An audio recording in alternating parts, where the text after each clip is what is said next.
La última entrevista a Roberto Bolaño, una entrevista publicada justamente en el año de su muerte, año 2003, tenía 50 años, la realiza Mónica Maristain para Playboy, una entrevista jugosísima, que a diferencia de otras, pocas veces voy a mencionar a la periodista, digo en el sentido de voy a mencionar a la periodista dice esto que otro, porque son en la mayoría de los casos muchas preguntas y respuestas muy cortas, así que ustedes espero por lo menos con la tonalidad y con los espacios que voy a dejar se van a dar cuenta cuando interviene la periodista y cuando habla Bolaño. Tiene una breve introducción que la voy a leer.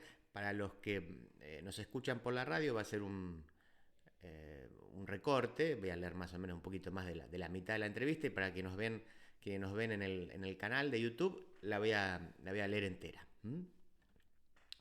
Comienza así. En el desvaído panorama de la literatura en lengua española, un espacio en el que todos los días aparecen jóvenes redactores más preocupados por ganar becas y puestos en los consulados que por aportar algo a la creación artística, se destaca la figura de un hombre enjuto, mochila azul en ristre, anteojos de enorme marco, cigarrillo sempiterno entre los dedos, fina ironía, bocajarro, siempre que haga falta. Roberto Bolaño, nacido en Chile en 1953, es lo mejor que le ha pasado en mucho tiempo al oficio de escribir. Desde que con su monumental Los Detectives Salvajes, acaso la gran novela mexicana de la contemporaneidad, se hiciera famoso y se embolsara los premios Herralde y Rómulo Gallegos, su influencia y su figura han ido en crecimiento constante. Todo lo que dice con su afilado humor, con su exquisita inteligencia, todo lo que escribe con su pluma certera, de gran riesgo poético y profundo compromiso creativo, es digno de la atención de quienes lo admiran y por supuesto de quienes lo detestan. El autor, que aparece como personaje en la novela Soldados de Salamina de Javier Cercas y que es homenajeado en la última novela de Jorge Volpi, El fin de la locura, es, como todo hombre genial, un divisor de opiniones, un generador de antipatías acérrimas, a pesar de su carácter tierno, su voz entre atiplada y ronca, con la que responde cortés como todo buen chileno, que no escribirá un cuento para la revista, pues su próxima novela, que tratará sobre los asesinatos de mujeres en Ciudad Juárez, ya va por la página 900 y todavía no la acaba. Roberto Bolaños vive en Blanes, España, y está muy enfermo. Espera que un trasplante de hígado le dé resto para vivir con esa intensidad que alaban quienes tienen la fortuna de tratarlo en la intimidad. Dicen ellos, sus amigos, que a veces se olvida de ir a la visita médica por escribir. A los 50 años, este hombre que recorrió Latinoamérica como mochilero, que se escapó de la fauce del pinochetismo porque uno de los policías que lo encarceló había sido su compañero en la escuela, que vivió en México, alguna vez la calle Bucareli en un tramo llevará su nombre, que conoció a los militantes del farabundo Martí, que luego se convertiría en los asesinos del poeta Roque Dalton en El Salvador, que fue vigilante en un camping catalán, vendedor de bisutería en Europa y siempre un hurtador de buenos libros, porque leer no es solo una cuestión de actitud. Este hombre, decíamos, ha transformado el rumbo de la literatura latinoamericana y lo ha hecho sin avisar y sin pedir permiso, como lo hubiera hecho Juan García Madero, antihéroe adolescente de su gloriosa Los Detectives Salvajes. Estoy en el primer semestre de la carrera de Derecho, yo no quería estudiar Derecho sino Letras, pero mi tía insistió y al final acabé transigiendo. Soy huérfano, seré abogado, eso lo dije a mi tío y a mi tía y luego me encerré en mi habitación y lloré toda la noche. El resto, en las 608 páginas restantes de una novela cuya importancia los críticos han comparado con Rayuela y hasta 100 años de soledad, en fin, él diría, frente a tanta hipérbole, ni modo. Así que mejor vayamos a lo que importa en esta coyuntura, a la entrevista. Esta es la presentación que hace la propia periodista para revista Playboy. Insisto, estamos hablando de Roberto Bolaño. ¿Le dio algún valor en su vida el haber nacido disléxico? Ninguno. Dice, problemas cuando jugaba al fútbol, soy zurdo. Problemas cuando me masturbaba, soy zurdo. Problemas cuando escribía, soy diestro. Como puedes ver, ningún problema importante. ¿Siguió siendo Enrique Vila Matas amigo suyo luego de la pelea que tuvo usted con los organizadores del premio Rómulo Gallegos? Mi pelea con el jurado y los organizadores del premio se debió básicamente a que ellos pretendían que yo avalara, desde Blanes y a ciegas, una selección en la que yo no había participado. Sus métodos, que una pseudo poeta chavista me transmitió por teléfono, se parecían demasiado a los argumentos disuasorios de la Casa de las Américas cubana. Me pareció que era un error enorme que Daniel Sada o Jorge Volpi fueran eliminados a las primeras de cambio, por ejemplo. Ellos dijeron que lo que yo quería era viajar con mi mujer e hijos, algo totalmente falso. De mi indignación por esta mentira surgió la carta en donde los llamé neostalinistas y algo más, supongo. De hecho, a mí me informaron que ellos pretendían desde el principio premiar a otro autor, que no era Vila Matas, precisamente, cuya novela me parece buena y que sin duda era uno de mis candidatos. ¿Por qué no tiene aire acondicionado en su estudio? Porque mi lema no es et in Arcadia ego, sino et in Sparta ego. ¿No cree que si se hubiera emborrachado con Isabel Allende y Ángeles Mastretta, otro sería su parecer acerca de sus libros? No lo creo, dice Bolaño. Primero, porque esas señoras evitan beber con alguien como yo. Segundo, porque yo ya no bebo. Tercero, porque ni en mis peores borracheras he perdido cierta lucidez mínima, un sentido de la prosodia y del ritmo, un cierto rechazo ante el plagio, la mediocridad o el silencio. ¿Cuál es la diferencia entre una escribidora y una escritora? Una escritora es Silvina Ocampo, una escribidora es Marcela Serrano, los años luz que median entre una y otra. ¿Quién le hizo creer que es mejor poeta que narrador? La gradación del rubor que siento cuando por pura casualidad abro un libro mío de poesía o uno de prosa. Me ruboriza menos el de poesía. ¿Usted es chileno, español o mexicano? Soy latinoamericano. ¿Qué es la patria para usted? Lamento darte una respuesta más bien cursi. Mi única patria son mis dos hijos, Lautaro y Alessandra. Y tal vez, pero en segundo plano, algunos instantes, algunas calles, algunos rostros o escenas o libros que están dentro de mí y que algún día olvidaré, que es lo mejor que uno puede hacer con la patria. ¿Qué es la literatura chilena? Probablemente las pesadillas del poeta más resentido y gris y acaso el más cobarde de los poetas chilenos, Carlos Pessoa Vélez, muerto a principios del siglo XX y autor de solo 2 poemas memorables, pero eso sí, verdaderamente memorables, y que nos sigue soñando y sufriendo. Es posible que Pessoa Vélez aún no haya muerto y esté agonizando y que su último minuto sea un minuto bastante largo, ¿no? Y todos estemos dentro de él, o al menos que todos los chilenos estemos dentro de él. ¿Por qué le gusta llevar siempre la contraria? Yo nunca llevo la contraria. ¿Usted tiene más amigos que enemigos? Tengo suficientes amigos y enemigos, todos gratuitos. ¿Quiénes son sus amigos entrañables? Mi mejor amigo fue el poeta Mario Santiago, que murió en 1998. Actualmente 3 de mis mejores amigos son Ignacio Echevarría y Rodrigo Fresán y A.G. Porta. ¿Antonio Escármeta lo invitó alguna vez a su programa?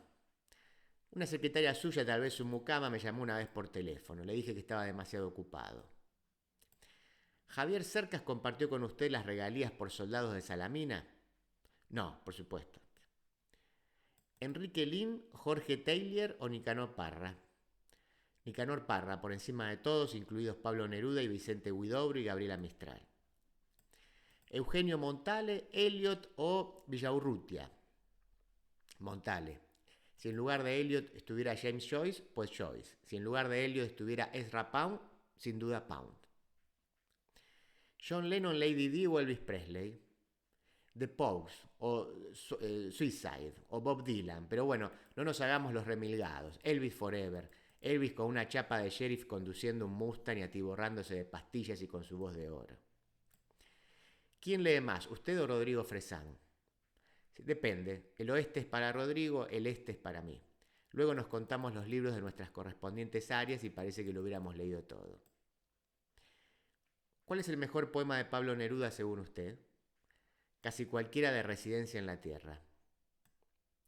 ¿Qué le hubiera dicho Gabriela Mistral si la hubiera conocido?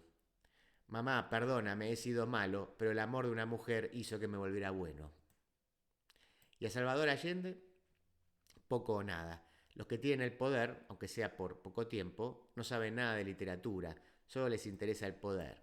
Y yo puedo ser el payaso de mis lectores, si me da la real gana, pero nunca de los poderosos. Suena un poco melodramático, suena a declaración de puta honrada, pero en fin, así es. ¿Y a Vicente Huidobro? Huidobro me aburre un poco, demasiado tralalí a lalí, demasiado paracaidista que desciende cantando como un tirolés. Son mejores los paracaidistas que descienden envueltos en llamas o, ya de plano, aquellos a los que no se les abre el paracaídas. ¿Octavio Paz sigue siendo el enemigo? Para mí ciertamente no. No sé qué pensarán los poetas que durante esa época, cuando yo vivía en México, escribían como sus clones. Hace mucho que no sé nada de la poesía mexicana. Releo a José Juan Tablada y a Ramón López Velarde, incluso puedo recitar, si se tercia, a Sor Juana, pero no sé nada de los que escriben los que, como yo, se acercan a los 50 años. ¿No le daría ahora ese papel a Carlos Fuentes? Hace mucho que no leo nada de Carlos Fuentes. ¿Qué le produce el hecho de que Arturo Pérez Reverte sea actualmente el escritor más leído en lengua española? Pérez Reverte o Isabel Allende, da lo mismo. Feuillet era el autor francés más leído en su época. ¿Y el hecho de que Pérez Reverte haya ingresado a la Real Academia? La Real Academia es una cueva de cráneos privilegiados. No está Juan Marcé, no está Juan Goitisolo, no está Eduardo Mendoza ni Javier Marías, no está Olvido García Valdés, no recuerdo si está Álvaro Pombo, probablemente si está se deba a una equivocación, pero está Pérez Reverte. Bueno, Paulo Coelho también está en la Academia Brasileña.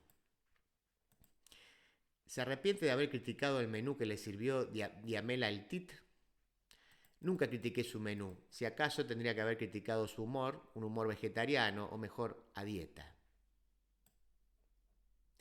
¿Le duele que ella lo considere mala persona después de la crónica de aquella malograda cena? No, pobre Diamela, no me duelen otras cosas. ¿Ha vertido alguna lágrima por las numerosas críticas que ha recibido por parte de sus enemigos? Muchísimas. Cada vez que leo que alguien habla mal de mí me pongo a llorar, me arrastro por el suelo, me araño, dejo de escribir por tiempo indefinido, el apetito baja, fumo menos, hago deporte, salgo a caminar a orillas del mar, que entre paréntesis está a menos de 30 metros de mi casa, y les pregunto a las gaviotas, cuyos antepasados se comieron a los peces que se comieron a Ulises, ¿por qué yo? ¿Por qué yo, que ningún mal les he hecho? ¿Cuál es la opinión en torno de su obra que más valora? Mis libros los lee Carolina, su esposa, y después Herralde, ¿no? Que es el editor de Anagrama. Y después procuro olvidarlos para siempre. ¿Qué cosas compró con el dinero que ganó en el Rómulo Gallegos? No muchas, una maleta, según creo recordar. De su época que vivían de los concursos literarios, ¿hubo alguno que no pudo cobrar? Ninguno. Los ayuntamientos españoles en este aspecto son de una probidad fuera de toda sospecha. ¿Era buen camarero o mejor vendedor de bisutería? El oficio en el que mejor me he desempeñado fue el de vigilante nocturno de un camping cerca de Barcelona. Nunca nadie robó mientras yo estuve allí. Impedí algunas peleas que hubieran podido terminar muy mal, evité un linchamiento, aunque de buena gana después se hubiera linchado o estrangulado yo mismo al tipo en cuestión. ¿Ha experimentado el hambre feroz, el frío que cala los huesos, el calor que deja sin aliento? Como dice Vittorio Gassman en una película, modestamente sí. ¿Ha robado algún libro que luego no le gustó? Perdón. Si nunca. Lo bueno de robar libros, y no cajas fuertes, es que uno puede examinar con detenimiento su contenido antes de perpetrar el delito. ¿Ha caminado alguna vez en medio del desierto? Sí, y en una ocasión, además del brazo de mi abuela. La anciana señora era incansable y yo pensé que de esa no salíamos. ¿Ha visto peces de colores debajo del agua? Por supuesto, en Acapulco, sin ir más lejos, años 74-75. ¿Se ha quemado la piel con un cigarrillo? Nunca voluntariamente. ¿Ha tallado en un tronco de árbol el nombre de la persona amada? He cometido desmanes aún mayores, pero corramos un tupido velo. ¿Ha visto alguna vez a la mujer más hermosa del mundo? Sí, cuando trabajaba en una tienda allá por el año 84. La tienda estaba vacía y entró una mujer hindú. Parecía y tal vez fuera una princesa. Me compró algunos colgantes de bisutería. Yo por descontado estaba a punto de desmayarme. Tenía la piel cobriza, el pelo largo rojo y por lo demás era perfecta. La belleza intemporal. Cuando tuve que cobrarle me sentí muy avergonzado. Ella me sonrió como si me dijera que lo entendía y que no me preocupara. Luego desapareció y nunca más he vuelto a ver a alguien así. A veces tengo la impresión de que era la mismísima diosa Kali, patrona de los ladrones y de los orfebres, solo que Kali también era la deidad de los asesinos. Y esta hindú no solo era la mujer más hermosa de la tierra, sino que también parecía ser una buena persona, muy dulce y considerada. ¿Le gustan los perros o los gatos? Las perras, pero ya no tengo animales. ¿Qué cosas recuerda de su niñez? Todo, no tengo mala memoria. ¿Coleccionaba figuritas? Sí, de fútbol y de actores y de actrices de Hollywood. ¿Tenía una patineta? Mis padres cometieron el error de regalarme un par de patines cuando vivíamos en Valparaíso, que es una ciudad de cerros. El resultado fue desastroso. Cada vez que me ponía los patines era como si me quisiera suicidar. ¿Cuál es su equipo de fútbol favorito? Ahora ninguno, los que bajaron a segunda y luego consecutivamente a tercera y a regional hasta desaparecer. Son los equipos fantasmas. ¿A qué personaje de la historia universal le hubiera gustado parecerse? A Sherlock Holmes, al Capitán Nemo, a Julien Sorel, nuestro padre, al príncipe Mishkin, nuestro tío, a Alicia, nuestra profesora, a Houdini, que es una mezcla de Alicia, de Sorel y de Mishkin. ¿Se enamoraba de las vecinas más grandes que usted? Por supuesto. ¿Las compañeras de la escuela le prestaban atención? No creo, al menos yo estaba convencido de que no. ¿Qué cosas debe a las mujeres de su vida? Muchísimo, el sentido del desafío y la apuesta alta, y otras cosas que me callo por decoro. ¿Ellas le deben algo a usted? Nada.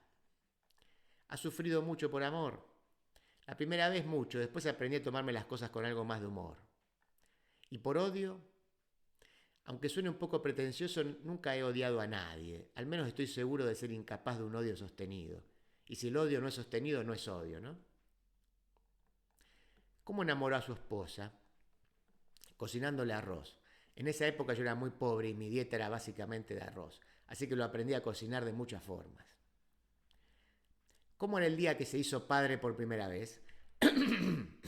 Era de noche, poco antes de las 12 yo estaba solo, y como no se podía fumar en el hospital, me fumé un cigarrillo virtualmente encaramado en el artesonado de la cuarta planta. Menos mal que no me vio nadie desde la calle, solo la luna, habría dicho Amado Nervo. Cuando volví a entrar, una enfermera me dijo que mi hijo ya había nacido. Era muy grande, casi calvo del todo, y con los ojos abiertos como preguntándose quién demonios era este tipo que lo tenía en los brazos. ¿Lautaro será escritor? Yo solo espero que sea feliz. Así que es mejor que sea otra cosa. Piloto de avión, por ejemplo, o cirujano plástico o editor. ¿Qué cosas reconoce en él como suyas? Por suerte se parece mucho a su madre más que a mí. ¿Le preocupan las listas de venta de sus libros? En lo más mínimo. ¿Piensa alguna vez en sus lectores? Casi nunca. ¿Qué cosas de todas las que le han dicho sus lectores en torno de sus libros lo han conmovido? Me conmueven los lectores a secas, los que aún se atreven a leer el diccionario filosófico de Voltaire, que es una de las obras más amenas y modernas que conozco. Me conmueven los jóvenes de hierro que leen a Cortázar y a Parra, tal como los leí yo y como intento seguir leyéndolos. Me conmueven los jóvenes que se duermen con un libro debajo de la cabeza. Un libro es la mejor almohada que existe. Bueno, para los que nos están escuchando en la radio podemos dar un fin aquí. Es la entrevista, la última entrevista que dio Roberto Bolaño en el año 2003. Fue una entrevista que fue publicada en el año 2003, ya se lo dije, en la revista Playboy. Y para los que nos están escuchando y viendo en YouTube, espérenme un minutito que hago aquí como algunas cuestiones técnicas, que corto la transmisión de la radio. ¿Vieron cómo es esto? Esto es Radio Verdad, o en este caso sería Video Verdad. Bueno, voy a leer un poquito más, así les termino toda la entrevista, se las leo entera hoy. ¿Qué cosas lo han enojado? Bueno, a estas alturas enojarse es perder el tiempo, y lamentablemente a mi edad el tiempo cuenta. ¿Ha tenido miedo alguna vez de sus fans? He tenido miedo de los fans de Leopoldo María Panero, el cual, por otra parte, me parece uno de los 3 mejores poetas vivos de España. En Pamplona, durante un ciclo organizado por Jesús Ferrero, Panero cerraba el ciclo y a medida que se aproximaba el día de su lectura, la ciudad o el barrio donde estaba nuestro hotel se fue llenando de freaks que parecían recién escapados de un manicomio, que por otra parte es el mejor público al que puede aspirar cualquier poeta. El problema es que algunos no solo parecían locos, sino también asesinos, y Ferrero y yo temimos que alguien en algún momento se levantara y dijera: yo maté a Leopoldo María Panero y después le deserrajara 4 balazos en la cabeza al poeta y ya de paso uno a Ferrero y el otro a mí.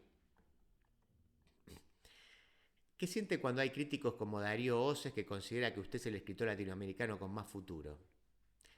Que debe ser una broma, dice Bolaño. Yo soy el escritor latinoamericano con menos futuro. Eso sí, soy de los que tienen más pasado, que al cabo es lo único que cuenta. ¿Le despierta curiosidad el libro crítico que está preparando su compatriota Patricia Espinosa? Ninguna. Espinosa me parece una crítica muy buena, independientemente de cómo vaya a quedar yo en su libro, que supongo que no muy bien, pero el trabajo de Espinosa es necesario en Chile. De hecho, la necesidad de uno, llamémosla así, nueva crítica, es algo que empieza a ser urgente en toda Latinoamérica. Y el de la Argentina, Celina Mazzoni, perdón. A Celina la conozco personalmente y la quiero mucho. A ella le dediqué uno de los cuentos de putas asesinas. ¿Qué cosas lo aburren? El discurso vacío de la izquierda. El discurso vacío de la derecha ya lo doy por sentado. ¿Qué cosas lo divierten? Ver jugar a mi hija Alessandra, desayunar en un bar al lado del mar y comerme un croissant leyendo el periódico. La literatura de Borges, también la literatura de Bioy, la literatura de Bustos Domecq, hacer el amor. ¿Escribe a mano? La poesía sí, lo demás en una vieja computadora de 1993. Cierre los ojos. ¿Cuál de todos los paisajes de la Latinoamérica que usted recorrió le viene primero a la memoria? Los labios de Lisa en 1974. El camión de mi padre averiado en una carretera del desierto.